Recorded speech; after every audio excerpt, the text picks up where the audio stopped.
Hi, my name is Bear, and let's start with a Quarry.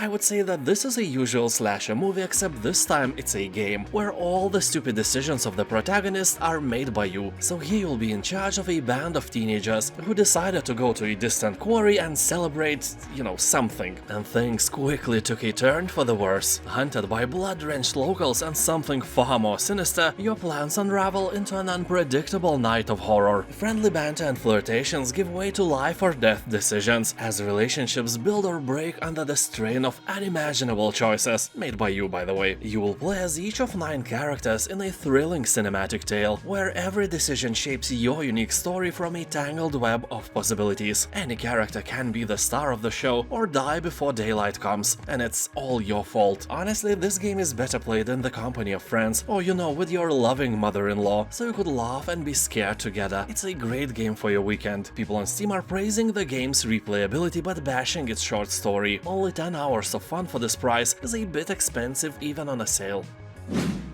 Potion Craft Alchemist Simulator.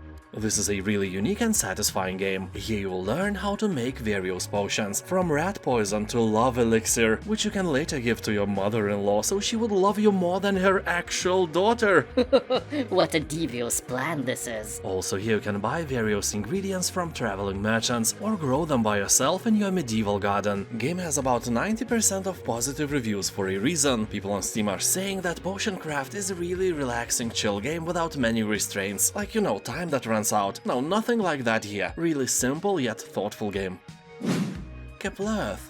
In this 2D sandbox RPG, you will try to survive on a hostile alien planet, where you can choose to live alone or fight side by side with your friends in the online multiplayer mode. Here your fate is in your hands. With randomly generated maps and dungeons, you can experience something new every time you play. Discover a rich biosphere, unlimited resources, and all sorts of hidden catastrophes just waiting to arise. Build an elaborate home on the surface, or explore the dangers that lay beneath the ground. Fight against enemies from different factions, take on dungeons with your imaginary friends, and leave your mark on this mysterious world. Dudes and dudettes on Steam are saying that this game will give you about 25 hours of gameplay, and for this price, it's a great deal.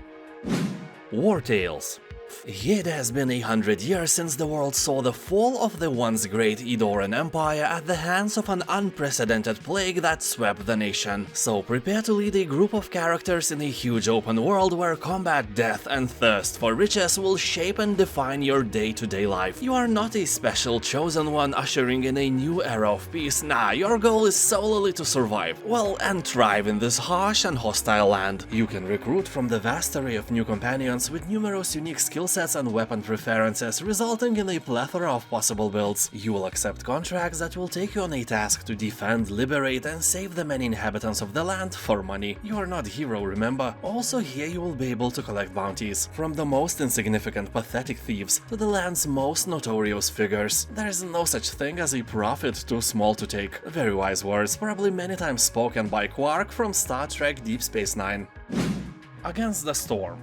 This is a roguelite city builder set in a gloomy fantasy world. Artistically, this is one of the coolest RTS city builder games I have seen lately, except one thing: here it never stops raining. And I hate rain. In my country, Lithuania, rain is always cold. Even in the summer and in any other season, it feels like an ice needles piercing my puny body straight to the bone. Also, I wear glasses, so it's a thing that's really hard to love. Anyway, here you are, a pioneer sent into the wilds to establish and manage new settlements inhabited by smart beavers, lizards, and humans. Your goal is to survive long enough and gather the valuable resources necessary to rebuild and upgrade your city. It's the only safe haven against the Blightstorm, a vile cycle of destruction ravaging everything in its path. Asterigos, Curse of the Stars. In this high fantasy world, you will discover the long-forgotten secrets, interesting battle encounters, interconnected maps full of places to explore, and an immersive story where every choice matters. The game is really fun if you like light Souls-like battles and can enjoy a bit of cartoony graphics, but not everything is nice. Game has no map, like at all, so you will have to remember all the places in your head. That of course creates another level of immersiveness because you will have to use your actual navigational senses you usually never use in games. But do we actually want that? I don't think so. Anyway, if you decide to obtain it, the game will take about 30 hours from your boring life.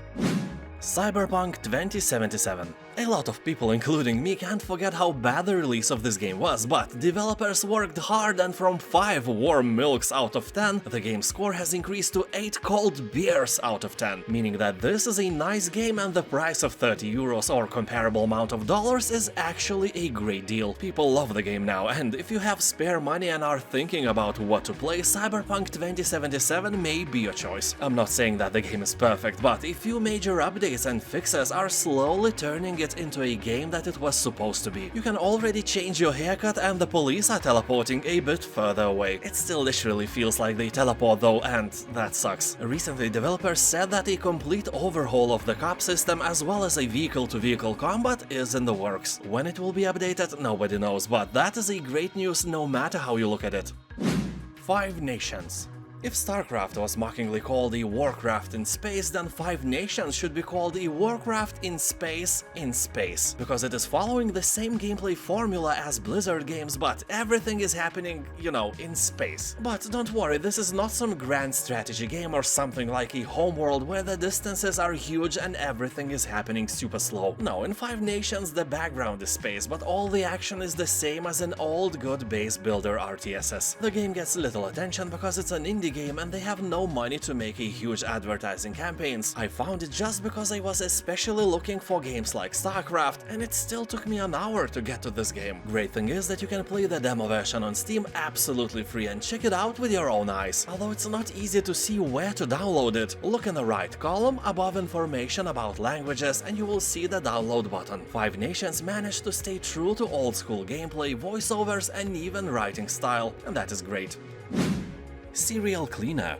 Have you ever wanted to clean a crime scene? Yeah, I thought so, I'm not so eager as well. But this game lets us dive into this grim and, by the way, very well paid job. Maybe after playing you will reconsider your career choices. By the way, it's not some official job. Oh no, you work for the mafia and clean crime scenes for them. See, I said that this job is well paid. A good cleaner never gets caught, so you have to make sure you get in, clean up and get out without leaving a trace of evidence for the police to find. Game features a funky 70s inspired soundtrack, real-world data to modify levels according to the current time of day in your whereabouts, full story campaign and even challenge modes. People on Steam are saying that this is simple and chill game with very unique style, although be prepared to rage a little when you will get caught right before finishing the mission. And now let's check out what is on sale on GOG.com. And this weekend you can buy DRM-free Cyberpunk 2077, We Happy Few, Crypt of the Necrodancer, Master of Magic and many other great titles with huge discounts and no stupid DRM mechanics. Also, refunds are supported for up to 30 days.